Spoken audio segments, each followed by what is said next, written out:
গোটা দেশবাসীকে কাঁদিয়ে না ফেরার দেশে পাড়ি দিল শিশু সাজিদ।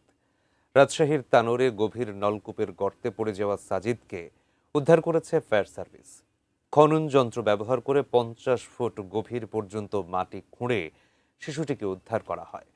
তবে হাসপাতালে নেয়ার পর মৃত ঘোষণা করেন চিকিৎসক।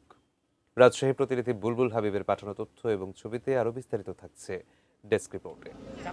টানা 32 ঘন্টার অক্লান্ত প্রচেষ্টার পর অবশেষে উদ্ধার করা হয় শিশু সাজিদকে। বুধবার দুপুরে শুরু হয় উদ্ধার অভিযান। খনন করা হয় বড় গর্ত, ব্যবহার করা হয় বিশেষ সরঞ্জাম ও খনন যন্ত্র।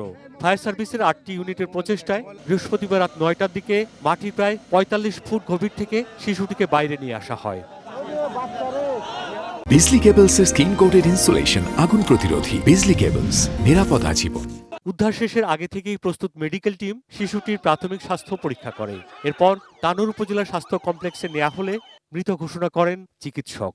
আমরা বাচ্চাটাকে আসলে 9টা 35 মিনিটে রিসিভ করেছি এবং বাচ্চাটা আমাদের কাছে মৃত অবস্থায় এসেছেন। তাহলে আমাদের প্রাইমারি যে কাজ ছিল যে আসলে ভালো করে চেক করে দেখা বা তার ভাইটালসগুলো দেখা, সেগুলো সবকিছু পর্যবেক্ষণ করার পরে 9টা 40 মিনিটে আমরা তাকে মৃত ঘোষণা করেছি। আমাদের যে প্রযুক্তিগত যেগুলো রয়েছে, প্রযুক্তির সাথে আমাদের ম্যানুয়ালি আমরা একসাথে বসে প্ল্যান করে এই কাজগুলো করেছি। সুতরাং এখানে সবারই হেল্প রয়েছে, সবারই সহযোগিতা রয়েছে। হাসপাতাল থেকে রাত 11টায় তানোরের কহিলার পূর্বপাড়া গ্রামের নিজ বাড়িতে সাজিদের মরদেহ পৌঁছলে তৈরি হয় শোকের আবহ। বাচ্চাটাকে আমি ছোট থেকে মানুষ করছি, 2 বছর বয়স। সে ডাকে হাঁকে খুব সুন্দর, তার কথা মনে হলে এখন কান্না আসছে। আসলে যে না বের হতে দেশে চলে গেছে ভাই, এত কম বয়স একটা বাচ্চা একটু গর্তের মধ্যে বড় হয়ে গেছে, এটা আসলে ভাই খুবই দুঃখজনক। আর এটা অবহেলা যদি না থাকতো তাহলে এসব দুর্ঘটনা ঘটতো না।